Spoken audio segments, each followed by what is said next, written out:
Ça, c'est un collège. Petit message pour les maires de France. Je vais mettre un petit comparatif collège au Mexique, collège en France. Voilà, je vous laisse vous faire vos propres conclusions. Donc voilà, c'est vraiment très très joli.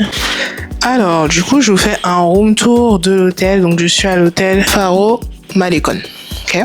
Donc, en gros, j'ai payé 88 € pour 2 nuits. Et peut-être c'est parce que je m'y suis prise un peu trop tard, mais il y avait pas... Enfin, les seules chambres qui restaient, c'était des chambres 4. Bon, je trouve que ça va en vrai pour 88 €. Donc là, on a les chambres. On a le miroir... petit endroit rangement, et là on a la douche, toilette, douche, voilà, avec les savons, et la vue sur les autres bâtiments. En vrai, rien de fou, mais moi de toute façon je m'attendais pas à un truc de fou zinzin, juste un endroit où je peux me reposer, et il y a la clim, donc ça c'est vraiment bien. Et la télé, peut-être par curiosité je vais regarder la télé. On va aller à la plage.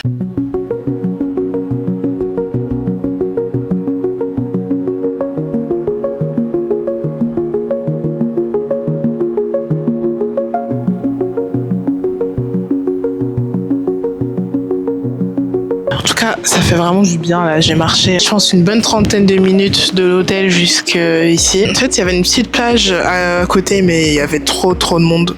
Donc du coup je me suis juste dit bah tiens je vais marcher. Et j'ai vu qu'il y avait cette allée là qui ramenait jusqu'ici, donc c'est comme ça que je suis venue ici. Et là, j'essaye de me prendre un plan bien sans voilà. Mais là, on sent quand même petit froid, le petit frais. Mais ça fait vraiment du bien. Juste d'être là, de se poser en bord de mer. En vrai, ça va. Franchement, bon, c'est un peu comme on m'avait dit, c'est pas les plus belles plages au monde, en tout cas de Mexico. Parfois, ça fait du bien d'être au calme, se retrouver seul, peut penser à sa vie, à ses choix. Là, j'étais en train de réfléchir ce que je vais faire après le VIE. En fait, on a commencé à en parler en interne avec Business France. Aussi, ils ont commencé à m'envoyer en gros des... Comment on appelle ça? En gros, ils m'ont invité à des sortes de webinaires pour préparer la fin du VIE. C'est vrai que je suis dans une phase où je me pose beaucoup de questions. Enfin, quand même un peu moins de questions qu'année dernière parce que du coup, je sais que ça va se finir et voilà, faut pas que je me batte pour trouver ma deuxième année de VIE. Et ouais, je suis vraiment dans une phase où je me dis... Attendez, je vais vous montrer la vue plutôt parce que bon, en vrai, voilà. Je vais vous mettre comme ça, hop, comme ça vous avez la belle vue, vous voyez la timeline. Ouais, du coup, je me dis, bah voilà, qu'est-ce que je fais? Est-ce que je reste au Mexique? Est-ce que je rentre en France? Qu'est-ce que je choisis? Où est-ce que je vais aller? Parce qu'en soi, j'ai pas vraiment de contraintes relationnelles qui pourraient me dire comme les autres, faut que je rentre parce que j'ai mon mec, nanana, enfin, non, voilà, j'ai pas de gars. Donc, bien sûr, j'ai ma famille en France, j'ai ma famille au Cameroun. Bien sûr que j'ai envie de partager des moments avec eux. Mais je me dis aussi que, en fait, je reste ouverte aux opportunités. Je ne mets pas de pression par rapport à une destination particulière parce qu'en vrai, j'ai pas de pression. Je pense que le fait de pas savoir où j'irai, ça me laisse ouverte à beaucoup de choses. Et je pense que j'ai beaucoup d'opportunités parce qu'en soi j'ai pas eu une entreprise qui m'a dit ouais on te veut, on te garde, tiens le contrat signe, le champ des possibles est très grand, très très grand et que je peux faire beaucoup de choix à faire. Et par rapport au Mexique, vraiment, ça a été une très très bonne surprise. Je vais faire un petit résumé, mais honnêtement, comme disait le Mexique, moi je me disais, je suis dans un pays en Amérique latine, je vais être la seule noire, c'est sûr, il y aura là les discriminations. En soi, parfois j'ai des regards où je vois qu'ils sont en mode, mais elle fait quoi ici celle-là? Et dans la plupart du temps, c'est tranquille, c'est vraiment tranquille. J'essaye je sais pas à quelle heure ça ferme, donc voilà. Tout ça pour dire les gens que soyez ouverts aux opportunités. Ça me fait penser au podcast que j'écoutais d'Insight concernant l'intuition. Et c'est quelque chose que j'ai pu expérimenter l'année dernière. À la fin de mon VIE, je pourrais faire une vidéo pour vraiment parler de mon expérience VIE de bout en bout. En soi, même si vous êtes en couple, c'est vrai que oui, il y a des limitations, mais il faut pas que ça vous empêche d'accomplir vos rêves. Faut pas que ça vous empêche d'aller saisir des opportunités ou de même revoir des engagements que vous avez pris tous les deux, genre peut-être se dire ah oui après ton VIE tu rentres nanana. Ouais mais mec, si moi je trouve un poste je sais pas dans quel autre pays, j'ai y aller. À un moment donné la retraite on l'aura pas. Dire les choses telles qu'elles sont. Prenez du temps pour vous poser et vous rappeler votre parcours. Faites une petite rétro sur votre parcours. sur tout ce que vous avez fait, sur tout ce que vous avez accompli. C'est vraiment important. J'aurais dû me brosser les dents. Bref, il faudrait que je prenne des cours de natation. J'aimerais être le genre de personne qui est là, qui dit wow, de l'eau, je plonge et je sais que je vais même pas me noyer, genre tranquille. Mais il faut que je me paye les cours. J'ai la chanson de La Fouine dans mes oreilles. Mais qui peut me stopper? Oublier mon identité, je peux pas l'expliquer. Mais qui peut me stopper? Je viens de loin et vu mon temps, je dois faire les choses bien. Mais qui peut me stopper? Le célibat. Là, c'est vraiment mar en vrac. Je vous partage un peu mes pensées. Célibat. Je trouve quand même qu'aujourd'hui, le fait d'être célibataire, c'est moins mal vu qu'avant. Il y a de plus en plus de personnes qui en parlent de manière très positive. Il y a quand même toujours un peu ce choc quand tu dis à une personne que tu es célibataire depuis un certain temps. Les gens sont là, waouh, non mais vraiment je t'admire, ou ils disent ah d'accord, c'est neutre, mais la manière dont il répond, la manière dont il le dit, ça veut tout dire. L'injonction implicite à être en couple existe toujours. Je trouve que c'est dommage quand même si voilà, il y a quand même des personnes qui essayent de mouvoir une autre vision du célibat. Je pense notamment à Sally. Depuis que j'ai désinstallé les applications de rencontres, je me sens beaucoup mieux. J'ai pu retrouver goût à faire des vidéos, à monter des vidéos, à avoir des idées de projets divers et variés, faire des choses seule. Parce que si vous vous en souvenez bien, au début, dans mes TikTok, quand je venais d'arriver au Mexique, en novembre 2025, je disais que ouais, je me sens pas trop à l'aise pour faire des choses seule et tout, je sais pas pourquoi, non. Et c'était dans la période où j'étais vraiment 100% dans les appuis de rencontre, hein, vraiment. Et j'ai pas critiqué parce qu'il y en a qui ont réussi à trouver l'amour dedans, et vraiment bravo à vous, hein, parce que c'est pas facile. Donc félicitations à vous, vous avez réussi. Non, il faut avoir du cardio vraiment pour réussir à dater une personne, se mettre en couple, rester avec une personne que t'as rencontrée sur les applis. Non, respect, vraiment respect. En fait, j'ai réalisé que c'était pas pour moi et qu'il y avait vraiment un truc où en fait, c'est comme si je recherchais vraiment désespérément une personne, et je parle vraiment de moi, mais enfin, je trouvais que j'étais pas forcément naturelle, et puis je sais pas, ça me prenait vraiment beaucoup de temps, et à scroller, à parler avec des gens, et parfois je répondais pas, parfois ils me répondaient pas. En gros, je voulais dire, il y en a qui peuvent pas vivre sans être en couple, mais je trouve que ça c'est pas bon. Avant d'aller aimer quelqu'un, faut s'aimer soi-même, comme il est dit dans la parole biblique, aime-toi et va aimer les autres. C'est vraiment important. Et je pense que c'est ça que je suis en train d'apprendre, à m'aimer tel que je suis. Peut-être cette personne m'écoute actuellement, mais je lui dis j'espère que toi aussi t'as appris à te connaître et à t'aimer, parce que voilà, vraiment, comment faire pour rester célibataire éternellement? Vraiment, je dis pas que je suis totalement bien ou contente d'être célibataire. Non, en vrai, j'aimerais bien rencontrer quelqu'un, hein, pas se dire le contraire, mais je veux pas faire de choix par défaut. Ouais, j'ai pas envie de me dire putain, je vais me trouver un mec parce que là j'ai tel âge, et que là faut que je me trouve quelqu'un, ou parce que j'ai pas eu quelqu'un depuis, et du coup non, c'est important et tout. J'ai pas envie, parce qu'en vrai ça va tellement me dégoûter. Genre vraiment, c'est du dégoût que j'aurais. Et d'un autre côté, faut pas aussi être dans l'extrême où tu t'enfermes, tu sors pas, tu voyages pas, tu parles avec personne, y a rien. Parce que ça aussi c'est pas bon. Faut quand même aller vers les gens, surtout dans cette ère de 2026 où les gens aiment faire, où les gens ont vraiment leur vie carrée. Il y a vraiment une culture de l'individualisme très exacerbée, surtout dans les pays de l'hémisphère nord. Voilà.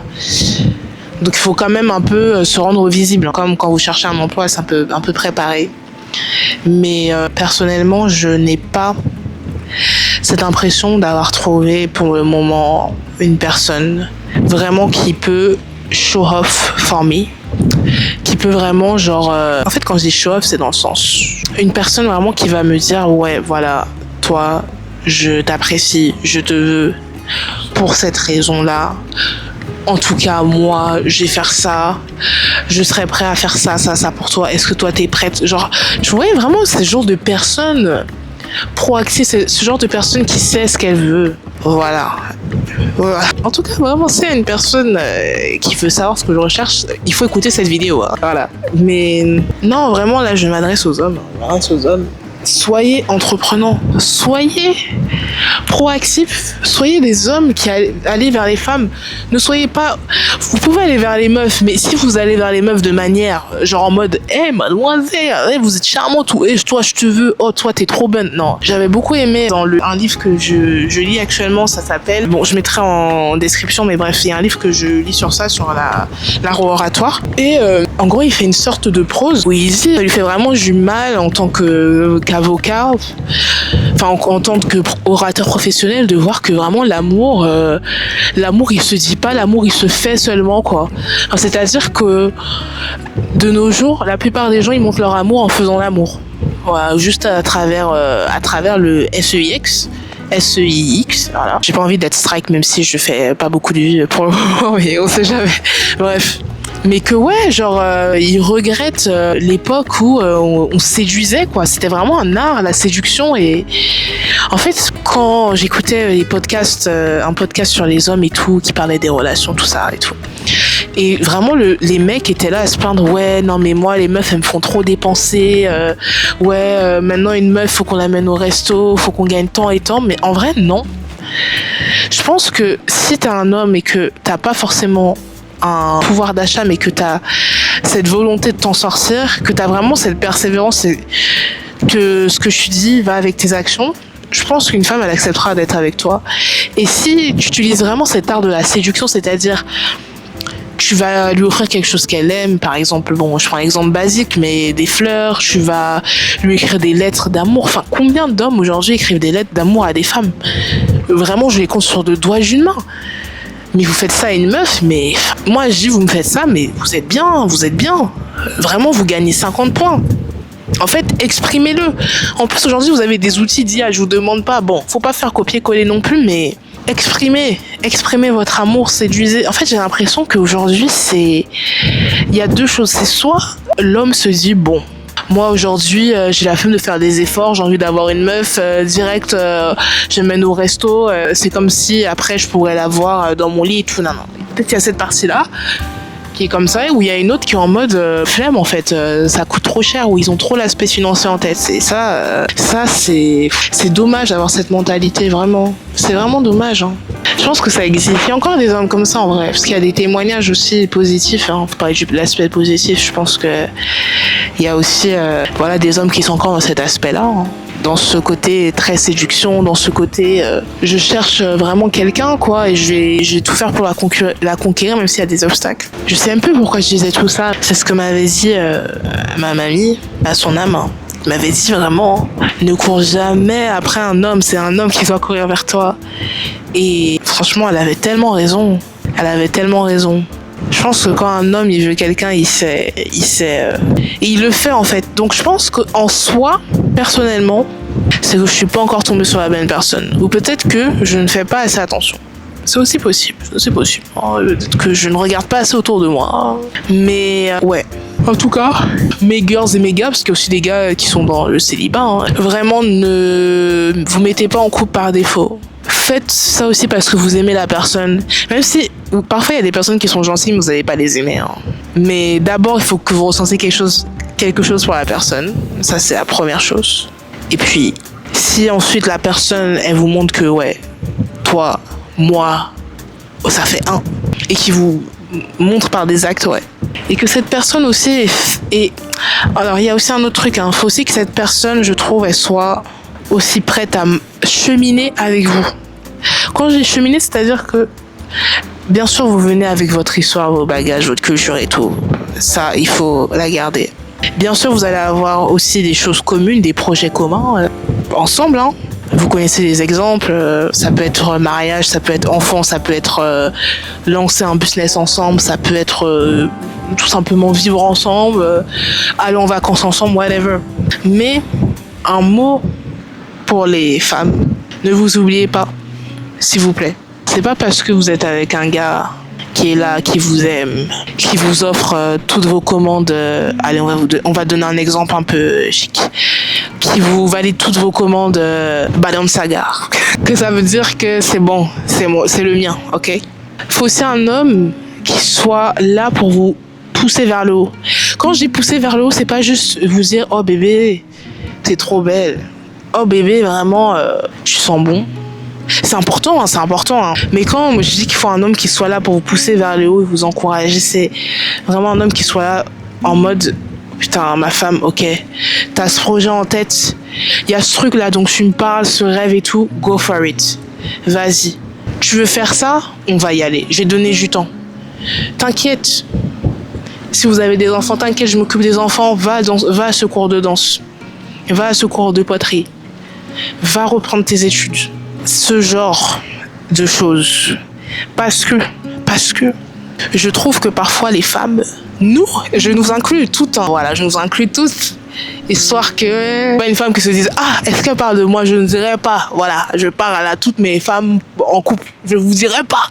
N'oubliez pas vos rêves, vos choses. C'est bien l'amour, vraiment, c'est doux. Vous avez quelqu'un et tout, une épaule sur qui compter, quelqu'un qui est là, mignon garçon, nanana, ok. Mais s'il vous plaît, n'oubliez pas vos rêves que vous aviez quand vous étiez célibataire, vos projets, ok, vos aspirations. Il y a un projet commun en couple, mais c'est vos projets, vous venez aussi avec votre histoire, avec vos rêves, et les mettez pas de côté parce qu'il y a un homme. Parce que l'homme, hey, waouh, l'homme, Uno, c'est lui. Dans la plupart des cas, l'homme, c'est quoi? Sa pyramide de Maslow, c'est me réaliser. L'homme, dans sa tête, il va d'abord se dire, moi, j'ai envie de créer mon business. Moi, j'ai envie de gagner 30 000 euros par mois avant mes 30 ans. Moi, j'ai envie d'avoir au moins un enfant. J'ai envie de me marier. Lui, il aura d'abord ses priorités. Donc, si toi, la femme, t'es là, t'es avec le mec, et tu te laisses border par ses gros bras, lui, si tu lui fais pas comprendre que toi aussi t'as des choses, t'as des projets à réaliser, lui, il va continuer sa vie, en fait. Et toi, en tant que femme, tu vas même pas te rendre compte que tu as laissé de côté tous tes milliers de projets. Et c'est 5 ans, 10 ans, 20 ans, 25 ans plus tard que tu vas dire, putain, mais ouais, mais c'est vrai, j'avais envie d'être tant. Je vais pas donner d'exemple encore une fois pour que voilà. Et après tu vas réaliser que ouais, j'avais ce projet là en tête, ouais, j'avais envie de faire ci, ça. Et j'ai mis de côté. Donc vraiment les meufs, après peut-être c'est aussi des hommes qui sont comme ça, mais j'ai l'impression que c'est plus du côté des femmes. Vraiment forcez-vous à avoir cette mentalité de se dire que ok, faut vraiment que je prenne du temps pour réaliser mes projets. Genre vraiment prenez du temps, forcez-vous à y penser, forcez-vous à aussi en parler à votre partenaire, quoi. Parce que je pense du côté des hommes, c'est même pas que ils se disent oh la femme elle a rien en tête, hein, mais je pense que c'est en fait le mode par défaut de l'homme, c'est bah moi j'ai mes projets, je vais les réaliser, à côté j'ai ma meuf, on passe des moments ensemble et puis moi je continue ma vie en fait. Donc n'oubliez pas ça. Voilà. Je pense que je vais m'arrêter sur ça parce que le soleil est parti, hein. Le soleil est parti, j'ai beaucoup parlé. Je vais aller me manger une glace. J'espère qu'il fera un peu plus chaud à l'intérieur. Mais bon, bref, je vais aller manger une glace. Et ouais, non, mais vraiment, ouais, c'était le message pour les femmes. Pour mes sœurs, vraiment. Les meufs, s'il vous plaît. Vraiment, c'est pas un appel au célibat. Hein. C'est pas ça, s'il vous plaît, détournez pas à ce que je dis. Hein. Mais n'oubliez pas vos rêves, s'il vous plaît. N'oubliez pas vos rêves, n'oubliez pas vos projets, n'oubliez pas ce que vous avez en tête. Parce que après, c'est trop triste, en fait. C'est trop triste. Quand après tu fais un bilan sur ta vie, tu te rends compte que putain, mais mon mec, il a gravi les échelons, il est devenu directeur je sais pas quoi. Le mec, corps de fou. En fait, oh là là, non, il y a trop de choses, vraiment. Moi, je dis, hein, j'en parle depuis à des personnes. Je dis, venez, on fait un podcast, venez, on vient débattre. Les gens, ils sont là, ils jouent les bonobos. Ils veulent pas débattre avec moi. Je sais pas pourquoi. Mais on n'a qu'une vie sur Terre. Hein. On n'a qu'une vie sur Terre. Donc, n'oubliez pas ça. On va certainement se retrouver demain. Ouais, demain pour la prochaine journée. Je dis pas où est-ce que j'irai. Allez, je donne un indice. On va dire route. C'est vraiment nul quand même. Allez, on va dire. Sur ce, prenez soin de vous. Et on se retrouve bientôt pour une prochaine vidéo. Tchuss!